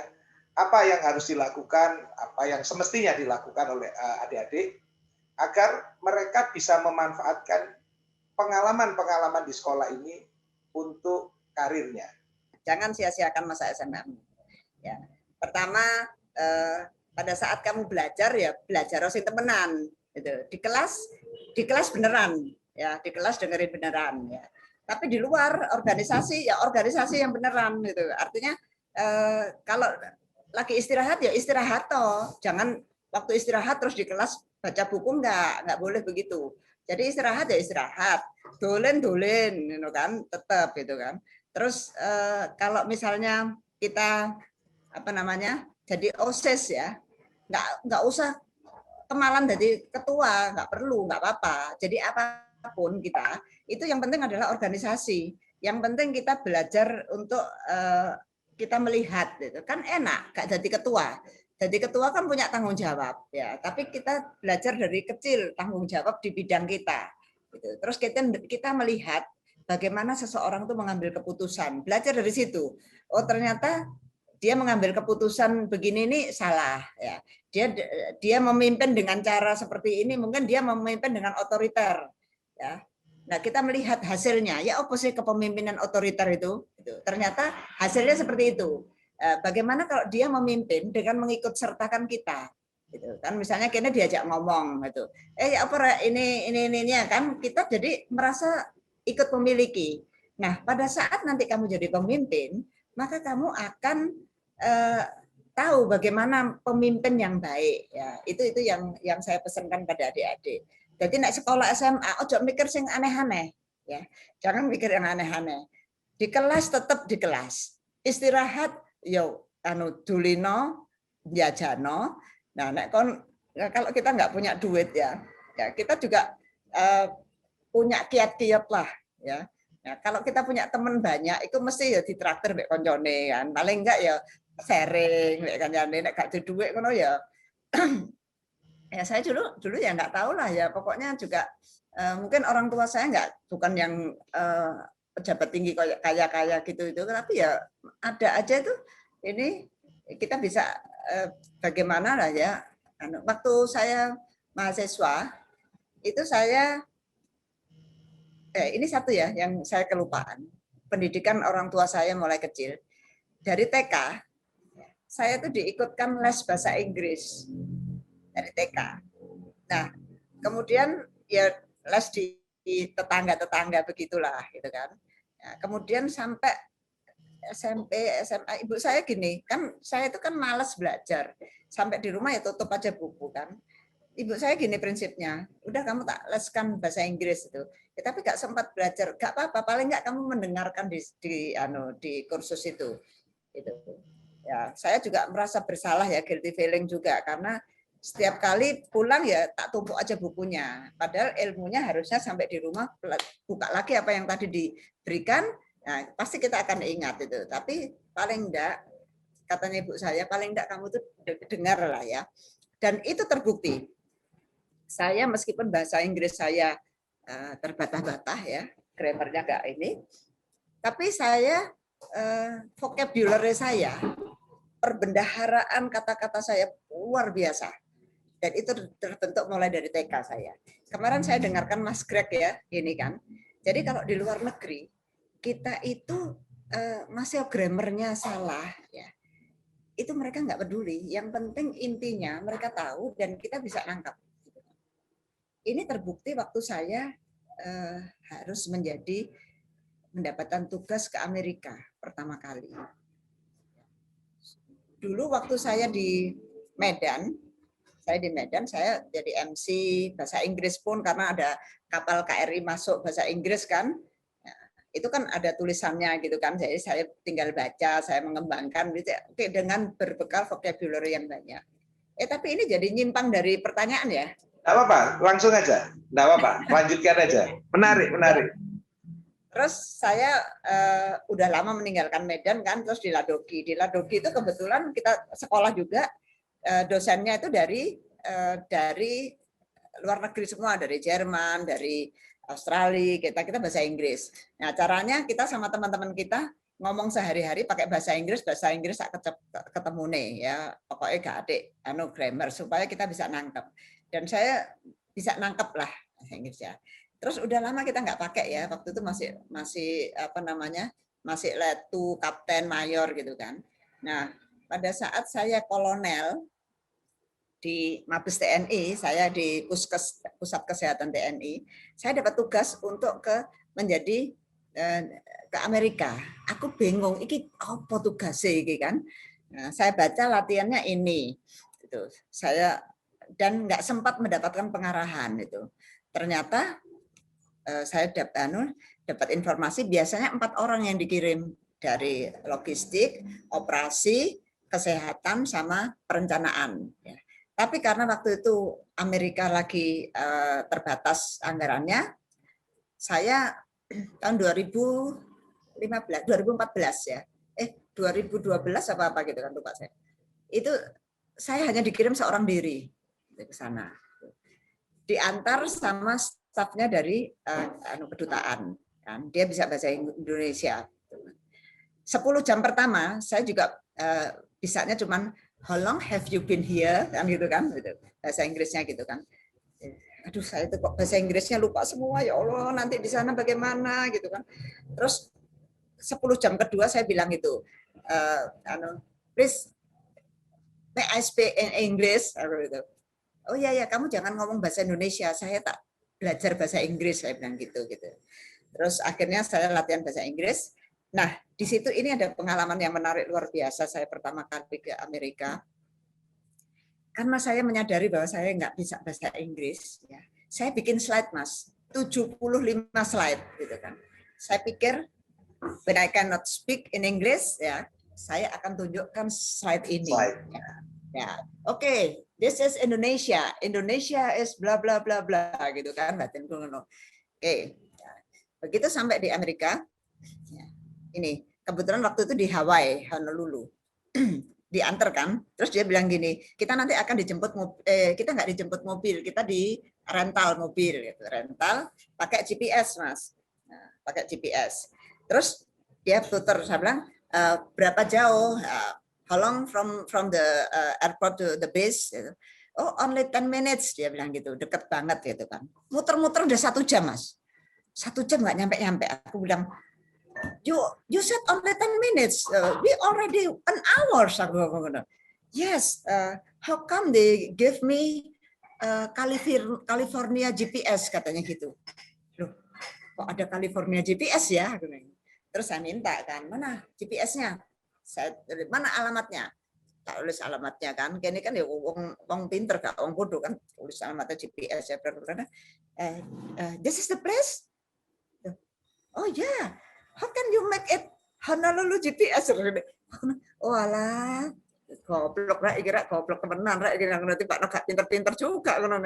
Oh ya aku jadi muncullah apa namanya PD saya kan. Muncul PD saya. Tiba Nogak pinter-pinter amat ya. Tiba artinya apa? Sama dengan kita gitu kan. Sama dengan kita gitu kan. Wes mulai saya apa namanya apa PD kan itu kan. Terus dia tunjuk mana Bu Nora. Ternyata benar yang saya GPS tadi kan. Terus dia minta ini saya. Kan kita datang ke conference-nya. Wih, wong Mas melit-melit Mas Son. Wah, bahasa Inggris kabeh orang ini. Waduh, aku iki ngelu iki ndasku ngelu temenan kira aku ngomong ngono kan. Wah, wedok-wedok barang nek ngomong casis. Bu Nora mana ininya, slide-nya tak tunjukkan. Oh, it's too many slide. 75. When I cannot speak, the slide will speak. Aku ngomong ngono. Ya, oke. Dipetane mbek dhek kan, tinggallah 40-an slide kan. Ya. Dia bilang gitu, oke Bu Nora, nanti saya yang membuka, Bu Nora tinggal menunjukkan slide ini ya. Oke, saya bilang gitu. Nah, tibalah saatnya kan pada presentasi.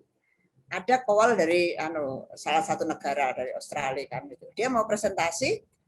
Terus teman-temannya pada supporting kan. Oh, supportnya nih. Aku ngene, yalah kok padha beda kene ya arep presentasi njaluk kanca-kancane support. Lah aku lah awak dhewe ijenan. Aku mikir, alah aku enggak takut. Saya akan presentasi kon ngerti gak patheken aku. Yang penting saya presentasi, yang naikkan pangkat saya bukan kalian. Batinku gitu kan. Saya akhirnya presentasi kan. Nah, ya karena semangat itu tadi dan saya menguasai materi, mereka tahu standing applause mas, berdiri semua standing applause ini kan. Dan di luar dugaan saya, ini saya tuh keluar bahasa Inggris saya keluar kan sudah lama nggak dipakai itu kan kita nggak pede kan. Mereka tepuk tangan gitu kan. Oke. Dan itu tadi berbekal ilmu saya bagaimana saya mampu untuk berkomunikasi, beradaptasi dengan lingkungan. Jadi saya bagaimana pendekatan pada mereka gitu. Akhirnya apa yang saya katakan itu menjadikan mereka juga what colonel said gitu. Jadi pada saat istirahat saya mendekati mereka dengan orang yang tidak direken itu, ada seorang ibu-ibu yang nggak direken ya, pokoknya semuanya pada di meja itu pun wah ngomongnya casis bahasa Inggris pinter semua kan. Aku ngurung tok ngene apa caraku iki mlebu gak iso mlebu ngono. Aku mendekati seorang ibu-ibu yang enggak direken. Ternyata ibu-ibu itu bojone komandan. Jadi dia kan seneng kan merasa iki loh cerita mbek bojone. Aku tadi itu diajak bicara sama Bu ini yang memperhatikan dia kan itu. Setelah itu apa omongan saya itu didengerin semuanya. What Colonel said gitu kan. Nah, dan kelak kemudian hari saya jadi komandan latihan bersama Indonesia TNI dengan Amerika dan pertama kali wanita jadi komandan latihan itu kan. Oh. Dia bilang, gimana Pak? 2 tahun yang lalu ya dan 2 tahun yang kemudian saya juga presentasi lagi di situ kan. Dia ngomong sama kapus ke saya bintang 2 itu. 2 tahun yang lalu ya dia bicara dengan bahasa Inggris yang tidak tahu apa artinya, artinya dengan grammar yang tidak jelas gitu kan. Tapi sekarang bahasa Inggrisnya udah bagus katanya. Oh. Tapi hebatnya dia bisa menyampaikan semuanya dan kita mengerti dia bilang gitu. Makanya sih dia ngomong sama Mas Greg kemarin itu, aku juga benar itu. Yang penting esensinya mereka tahu. Oke, Mbak Nora. Mbak Nora ini sebagai Laksamana pertama Purnawirawan TNI, dokter gigi, RA, Nora, Leliana, MH, Kes, FICD. Wah, ini panjang banget ini. Ini ya seorang yang suka belajar juga, gitu ya. Saya mau nanya, apa makna emansipasi buat Mbak Nora? Artinya Mbak Nora sebagai Kartini Indonesia, tapi juga melakukan pekerjaan-pekerjaan yang seharusnya juga dilaksanakan oleh seorang pria juga. Terbukti sebagai wanita pertama di Indonesia, sebagai komandan di pangkalan di mana itu Pak? Di Angkatan Laut di Dumai, ya. Itu apa? Di Dumai. Emansipasi menurut Mbak Nora. Ya, ini Mas, emansipasi di dalam arti yang saya pahami ya, yang Ibu Kartini perjuangkan pada saat itu adalah kesempatan yang sama, ya, bukan menyamakan kodrat atau apa dengan pria, tidak gitu. Tetapi kita mempunyai kesempatan yang sama sejajar dengan pria.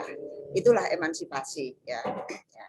Kemudian kita mempunyai pemikiran yang mempunyai wawasan yang sama dengan pria, ya, itu emansipasi, ya, bukan berarti persamaan hak, ya, tidak, hak kita, ya, kita tetap kodrat kita sebagai wanita. Nah, kemudian beruntungnya saya, ya, pada saat itu Laksamana Bernard Kensonda sebagai Kasal, beliau orang yang sangat visioner, ya, luar biasa. Beliaulah yang pertama kali berani menjadikan wanita sebagai perwira tinggi, ya. Darat, laut, udara belum ada, Pak. Baru pertama kali waktu itu Laksamana Rike Rantai Tanah, ya, itu pertama kali seorang wanita jadi jenderal, ya. Nah, kemudian yang lainnya mengikuti. Termasuk pertama kali seorang wanita jadi komandan pangkalan adalah Laksamana TNI Bernard Kensonda sebagai Kasal waktu itu. Ya. Saya pada saat itu merasa, apa sih hebat saya? Ya, saya nggak merasa hebat, ya. Saya pikir saya biasa saja lah. Tetapi pimpinan yang hebat adalah pimpinan yang tahu potensi anak buahnya. Dan beliau tahu membaca potensi itu yang ada pada diri saya, ya, sehingga kelak kemudian hari saya 2 tahun saya jadi komandan pangkalan gitu. Padahal target saya hanya 6 bulan dan Bapak Kasal waktu itu sampaikan 3 bulan tidak mampu ganti. Nah, ternyata sampai 2 tahun saya alhamdulillah selamat, pangkalan juga aman, ya, kedaulatan negara di wilayah yang saya pimpin juga aman. Nah, itu arti emansipasi bagi saya adalah kesempatan yang sama. Jadi bukan persamaan hak, ya, tapi kesempatan yang sama. Kesempatan yang sama. Dan itu juga beruntung saya di Angkatan Laut, ya. Saya meskipun saya dokter gigi, kalau dulu saya pengen bekerja, ya, karena milih Angkatan Laut karena adalah dogi, ya. Ternyata saya bukan hanya jadi kepala lembaga kedokteran gigi, ya, bintang 1 juga, ya. Tapi saya bisa menjadi kepala Dinas Kesehatan Angkatan Laut. Jadi memimpin tenaga kesehatan dokter se-Indonesia Raya. Angkatan Laut se-Indonesia. Ya, jadi memimpin juga Ladogi juga, ya, RSAL Ramelan juga itu. Jadi itu, dan itu kesempatan itu juga diberikan kepada wanita yang sama dengan pria gitu. Jadi pimpinan kita sudah sangat aware, ya, terhadap perjuangan Kartini. Ya, sampai di akhir masa jabatan saya, ini saya ada juga pengalaman menarik, Mas, di sini. Ya, tapi kepanjangan enggak ya? Nah, santai aja, santai aja. Jadi Saya salah satu, yakin teman-teman juga senang mendengarkan ini. jadi setelah saya menjabat jadi puncak jabatan seorang perwira kesehatan, itu sudah saya dapat sebagai Kepala Dinas Kesehatan Angkatan Laut. Ya. Setelah itu saya turun masuk kota. Masuk kota. Ya. Masuk kota ini kan orang berpikir salahku opo. Nah, gitu kan. Tapi sekali lagi, apa yang ada di depan saya berusaha untuk nikmati. Gitu kan. Nah, saya sekolah S3, ya. Dulu kan saya pengen jadi profesor, tapi nggak keturutan kan. Ya. Saya pengen S3, tapi S3 apa? Saya sibuk kan. Gitu. Ternyata pada saat, ya udahlah, saya ambil aja manajemen strategik kan. Entah nanti jadi apa. Yang penting saya pengen sekolah S3 di Trisakti. Nggak mungkin di negeri karena saya kerja. Nggak selesai-selesai, Mas. Ya, karena sibuk. Nah, pada saat saya masuk kota ini, ya, itu saya sadar, ya Allah, mungkin ini saya harus selesaikan disertasi saya. Nulis, Mas. Pendina aku nulis, Mas. Nulis, jadilah disertasi saya ujian tertutup. Lulus aku kan. Ya, belum sampai saya ujian terbuka, ya, tapi kan sudah beres semua kan. Ternyata saya diangkat lagi, Mas. Diangkat lagi dengan jabatan struktural yang pertama kali juga seorang wanita menjadi Kepala Dinas Perawatan Personil Angkatan Laut. Itu gak nyambung mbak ilmu kublas, kan ya, gak nyambung. Tetapi bukan ilmu hakiki, itu bukan ilmunya dokter giginya itu, tetapi ilmu hakiki yang ada di dalam manusia itulah yang diambil ya dalam satu penugasan. Saya jadi Kepala Dinas Perawatan Personil Angkatan Laut yang ngurusi personel dari mulai lahir di Angkatan Laut ya sampai matinya, sampai purnawirawan bagaimana tanda jasanya segala macam itulah urusannya ya. Nah, artinya apa?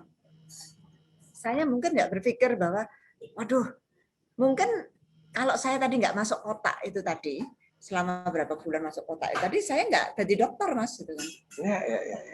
Begitu saya pensiun, ya, pensiun saya bulan April. Bulan April saya pensiun. Maret tanggal 3 Maret saya lulus jadi dokter, ya kan. Saya tanggal 6 itu ada undangan Australia dengan Unhan kan. Saya tuh mikir, aku nggak tahu sekolah di Australia, tapi saya selalu dapat undangan, ya kan. Teko enggak ya, teko-teko. Saya kalau diundang itu mesti datang, Mas. Itu salah satu ini saya juga. Saya diundang, saya datang kan. Gitu. Ternyata di situ saya ketemu sama teman-teman dari Unhan. Kan. Saya bilang, ya pensiun itu paling enak itu jadi dosen. Kenapa apa? Kalau kita cerita, masih ada yang dengerin. Pensiun, Iku kasar kan aku pensiun itu gak dirakan mbek uang ya paling, tapi tidak jadi dosen kan pasti didengerin kan. Ya. Tapi kan nggak mungkin saya jadi dosen di Unhan kan itu. Oh siapa bilang nggak mungkin Mbak, katanya teman-teman di Unhan ya, ada Kolonel Aris itu sasprodi saya itu kan ada coba aja Mbak gitu, coba aja lamar di sana itu. Kebetulan kan memang sedang dibutuhkan dosen di manajemen pertahanan, manajemen politik. Akhirnya saya jadilah dosen di Universitas Pertahanan yang sangat bergengsi. Oh, saya bahagianya luar biasa. Saya belum pensiun, udah diterima jadi dosen, teruskan menurutnya itu. Tapi juga Mbak Nora sekarang sebagai dekan FKG Universitas Hang Tuah Surabaya. Lagi latihan jadi dosen, ya, baru latihan jadi dosen. Ternyata pemimpin menunjuk saya, memerintahkan saya jadi dekan. Nah, itu kan juga semuanya bukan bukan aturan saya gitu. Artinya saya juga enggak minta jadi dosen gitu, jadi dekan itu. Langsung tunjuk jadi dekan di FKG UHT gitu. Pindah Surabaya mana kira, padahal saya sudah waktu itu berpikir pensiun di Medan kan. Ternyata nggak jadi. Pensiun di Jakarta. Nggak jadi. Ternyata memang saya harus panggil pulang ke Surabaya gitu. Dan ya alhamdulillah saya bahagia banget Oke, terakhir ini Mbak Nora ya. Apa yang ingin Mbak Nora sampaikan buat alumni, buat adik-adik SMA 2? Tentu hal-hal tadi bagus, sudah saya yakin sudah bisa diterima dengan jelas ya.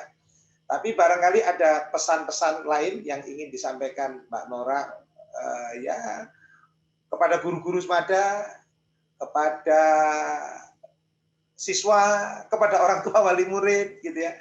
Atau mungkin kepada alumni-alumni yang sekarang sudah jadi orang tua ini. Silakan Mbak Nora. Ya, ya pesan saya pada adik-adik tadi itu ya, kalian harus seimbang, ya harus seimbang dalam proses belajar di SMA itu nikmati di SMA ini, bertemanlah sebanyak mungkin karena terbukti setelah alumni ya sekian puluh tahun saya ketemu dengan teman-teman SMA ini semua menjadi saudara ya. Alangkah indahnya kalau kita mempunyai apa namanya benang merah gitu kan. Dulu aku pernah sama ini loh, kita dikenal gitu kan. Mungkin orang juga ingat sama saya kan gitu ya, karena kita juga aktif berorganisasi, ringan tangan membantu kan gitu, belajar bersama itu kan. Ya. Tapi belajarlah dengan benar-benar, artinya laksanakan semuanya itu benar gitu loh. Waktu sekolah, waktu di kelas, waktu kalian istirahat jangan belajar, ya waktu jajan ya guyono sak karepmu gitu kan. Ya, waktu bermalam kesenian juga malam kesenian apa ilmunya itu yang akan dipakai, waktu OSIS juga demikian, organisasi ikuti. Kemudian untuk alumni, ya kita semua bisa seperti ini karena didikan waktu SMA dulu, ya waktu mulai dari semuanya berkontribusi pada kehidupan kita. Saya mengucapkan terima kasih kepada guru-guru yang telah mendidik saya sehingga menjadi seperti sekarang ini. Dan amalan beliau ini insya Allah memudahkan jalan bagi beliau-beliau yang sudah dipanggil untuk mendapatkan surga yang terindah.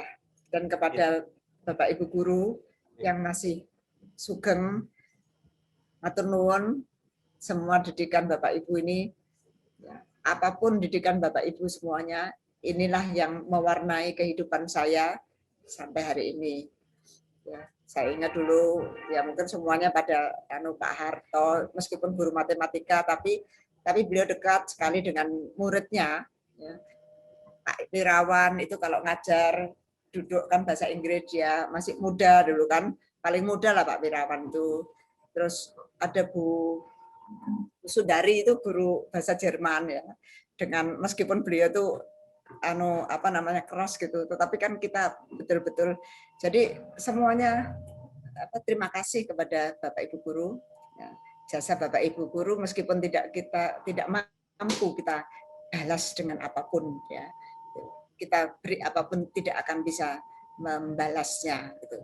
Oleh karena itu saya kepada teman-teman alumni ya, kita punya tanggung jawab moral ya. Kita sekarang balasan kita ya kepada adik-adik kita bagaimana kita tetap membuat SMA 2 ini tetap keren ya. Kita tetap harus membuat SMA 2 ini jaya sebagaimana waktu saya jadi siswa di SMA 2 gitu. Dan saya juga terima kasih ya kita membentuk di teman-teman SMA alumni ini. Kita punya wadah sekarang selain jadi IKA alumni, kita punya wadah sepeda ya, sepeda dan jalan ya, gowes dan jalan gitu. IKA Semada Cycling Community. Ini apa? Ya sebagai wadah alumni untuk saling berinteraksi ya. Masing-masing angkatan punya angkatan alhamdulillah bersyukur ya, kompak juga para angkatan. Tetapi dengan nama besar Semada, kita harus satu. Ya, kita tidak egosentris di angkatan masing-masing, tetapi saya bangga sekali di ICC ini, IKA Semada Cycling Community ini selalu seluruh angkatan hadir. Kebetulan karena ini pandemi, memang kita terbatas ya. Kayak sekarang seperti ya angkatannya Mas Anang ya, 89 kemarin Mas Satria itu ada Gowas alumninya, angkatannya 89 dengan Kapolda. Kapolda. Tapi Mas Satria ini tetap menyempatkan hadir di kita di ICC. Gitu. Artinya apa? Kita semua menyadari bahwa kekompakan dari semua alumni Semada ini akan menjadikan alumni Semada ini besar. Sorry, bukan hanya alumni Semada, akan menjadikan Semada ini kembali berkibar. Ya, berkibar dengan apa yang sudah diajarkan selama ini. Kan ini bukti menunjukkan bahwa dengan art and science, ya, dengan apa namanya pengetahuan, tapi apa pengetahuan, pesta dan cinta, ilmu, pesta dan cinta buku, pesta, buku, pesta dan cinta. Buku, pesta dan cinta ini satu kekayaan yang luar biasa. Saya bilang ini kekayaan yang luar biasa yang kelak akan menjadikan kita semua manusia yang kaya. Manusia yang kaya bukan hanya ilmu pengetahuan saja, tetapi juga jiwa rohani kita. Dan juga kaya persaudaraan. Kaya persaudaraan, ya kaya ini bukan hanya mendidik apa namanya pengetahuan saja, tetapi juga mendidik apa art kita. Art itu juga termasuk di antara empati, bagaimana kita berempati, bagaimana kita bersosialisasi, bersiraturahmi, semuanya ada di situ. Ya. Oke, Mbak Nora, acara ini ngobrol asik seputar alumni ini, saya juga dibantu oleh Cak Yudo, Semada 90. Nah ini, halo Cak Yudo. Ya, acara ini kalau nggak ada Cak Yudo ya nggak mungkin bisa. Ya, saya terima kasih sekali Cak Yudo ini yang Cak Yudo ini luar biasa. Intinya, ya betul. Halo Cak Yudo, masih gabung? Masih, Cak Anang. Ada yang mau ditanyakan? Satu pertanyaan aja, Cak Yudo. Buat Mbak Nora, karena ini bisa sampai 2 jam ini bisa-bisa ini. Terima kasih. Suwe-suwe kok apa jenenge mau bosen sing krungu. Pak, menarik kok, menarik. Oke, silakan. Menarik sekali apa yang disampaikan oleh Mbak Nora ini tadi.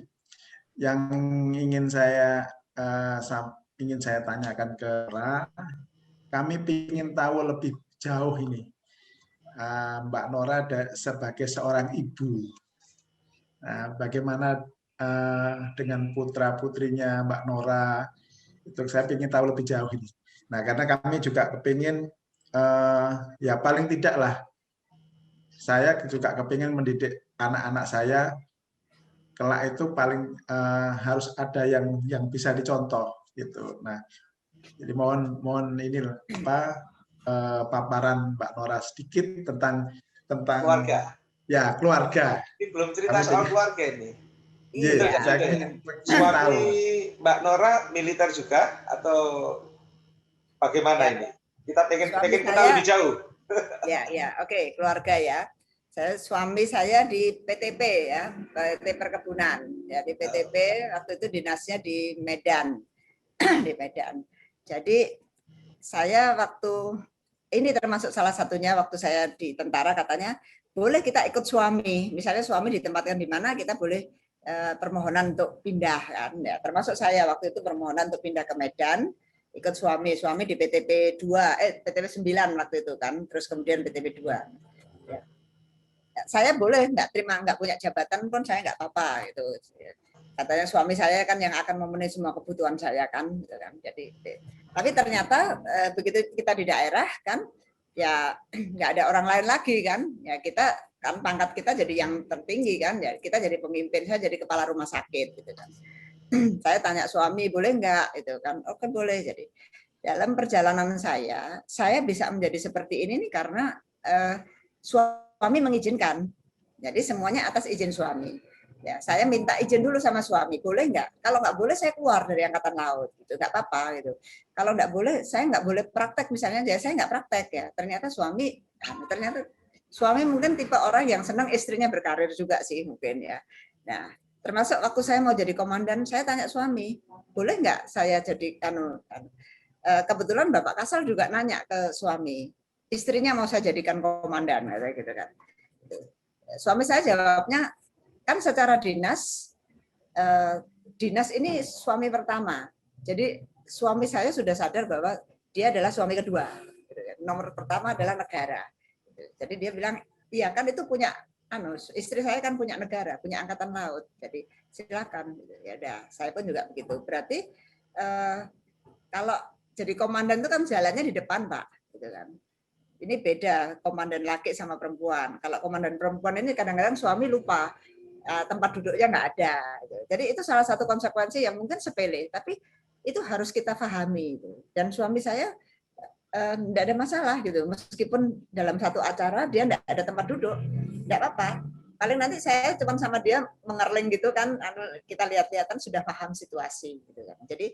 Jadi pertama sebagai seorang wanita yang bisa berkarir, pertama adalah izin dari suami. Ya. Dengan segala konsekuensinya, saya bilang, Mas, kalau saya begini, konsekuensinya ini, it's okay. Dan saya bisa berkarir karena garis belakang saya sudah aman. Ya. Suami saya, anak-anak saya, suami saya ngurus anak-anak saya dengan baik. Ya. Meskipun dia juga sibuk, gitu kan. Dia sibuk juga kantor kan, kemudian dia juga jadi waktu itu termuda, jadi orang termuda, ya ex-mud lah, eksekutif muda ya kan, cukup sibuk kan, ya kita dua-duanya sibuk ya. Anak saya sehingga dilatih untuk mandiri juga ya. Dia sekolah pindah sekolah berapa kali. Saya cuma punya anak satu, ya itu mungkin salah satu konsekuensinya. Saya cuma punya anak satu laki-laki dan alhamdulillah sekarang cucu saya udah 3. Putranya melanjutkan militer atau bagaimana? Nah, saya memberi kebebasan kepada anak saya untuk silakan anak kamu berkarir, pengen jadi apa. Dulu pengen jadi komandan. Waktu patroli ya itu sering juga saya ajak gitu, tapi dia harus sembunyi ya, karena kan nggak boleh, kamu harus sembunyi di dalam kalau ikut patroli. Jadi dia ngelihat kegiatan ibunya, dia pinter bawa kapal, pinter Mas, kalau bawa speed itu pinter dia, dan nyelam pun dia. Artinya berkarir di militer juga, betul Pak? Enggak, ya. Ternyata belakangan dia pengen kayak bapaknya. Aku pengen jadi pengusaha itu. Silakan aja ya. Dia saya tidak mengharuskan dia untuk selalu nomor 1 ya. Tetapi bagaimana dia networkingnya memang luar biasa anak ini. Jadi sekarang dia jadi pengusaha, ya sedang merintis lah ya. Tetapi temannya cukup banyak, artinya jaringannya cukup luas ya, sehingga saya yakin anak ini juga, insya Allah mohon doanya ya, anak ini juga kelak akan bisa sukses gitu kan ya, dengan berbekal ilmu yang diberikan orang tua saya dulu saya terapkan pada anak saya. Nah, dia tidak harus jadi terbaik, saya bilang gitu, tidak harus jadi terbaik ya. Yang penting ikuti saja, dan alhamdulillah waktu itu dia juga diterima di negeri, padahal dia dari Medan. Masuk negeri di Medan tidak diterima, terus tes di SMP 1 Jakarta dia diterima, gitu kan. Jadi ini kan artinya kan ya dia menerapkan apa yang tidak perlu terbaik, yang penting dia bisa. SMA juga begitu, dia bisa diterima negeri dan diterima di UI juga ya. Meskipun dia tidak suka, gara-gara gini. Saya pokoknya kamu kalau diterima UI, kamu minta apa aja aku kasih gitu kan. Tapi jurusan apa? Ya terserah kamu kan. Ya. Karena waktu itu saya sering ke Belanda, dia ambil sastra Belanda. Gitu. Saya juga tahu dia ngambil apa, dia pilih-pilih sendiri kan. Terus dia bilang, Ibu, aku pengen Ibu jadi adpan di Belanda. Ternyata nggak kesampaian kan, nggak kesampaian. Jadi ya udah dia masuk UI, keterima di UI. Berhasil gitu, tapi dia nggak suka ternyata. Dia nggak suka, dia pengen masuk bisnis manajemen di Mustopo. Gitu. Ya akhirnya saya harus mengalah. Ya, Oke, no problem lah. Mau alumni manapun, yang penting kamu benar-benar. Gitu. Ya udah, saya ikutin. Jadi saya tidak memaksakan kehendak saya pada anak saya. Ya mungkin nggak tahu saya salah atau benar ya. Tetapi kan kita kan yang lihat kan endingnya aja lah gitu kan. Saya melihat anak ini potensinya luar biasa ya. Meskipun dia masih usia 26 tahun tapi dia sudah ya kegiatannya kumpulin mbak wong tua-tua itu ya. Dia mencari jalannya sesuai dengan yang dia inginkan, dia passionnya di situ. Oke, dan dia mulai sekolah itu udah pinter cari duit, Mas. Dia udah pinter cari duit, dari situ saya harus mengerem. Saya harus mengerem dia supaya jangan keenaan cari duit itu kan. Jadi saya harus udah berhenti. Semuanya itu menjadi guru pengalaman. Kamu masih muda, gitu kan. Ya itu ya keluarga. Jadi nomor satu memang bahasanya agama itu ridho suami itu nomor satu, sehingga saya bisa menjadi seperti ya kita berkarir lah. Gitu kan. Karena Mas Yudo, matur nuwun Mas Yudo selama ini yang selalu nggak bosan-bosan menghubungi saya. Sami-sami. Ini luar biasa aja Anang. Ternyata Mbak Nora ini tidak hanya sukses berkarir di militer, tapi juga sukses dalam membina keluarga. Luar biasa ini. Bisa menjadi toladan bagi kita semua. Oke, terima kasih Mbak Nora, dan sekali lagi terima kasih juga Mas Yudo ya. Teman-teman semuanya, terima kasih yang sudah menonton video ini. Inilah kita berbicara cukup panjang lebar, ini hampir 2 jam. Ini kalau nggak di-stop bisa 3 jam ya. Jadi kita bicara dengan Ibu Laksamana Pertama Purnawirawan TNI Dr. Gigi RA Nora Leliana MH Kes FICD. Sampai ketemu di acara di alumni ngobrol asik seputar alumni Semada. Sampai jumpa.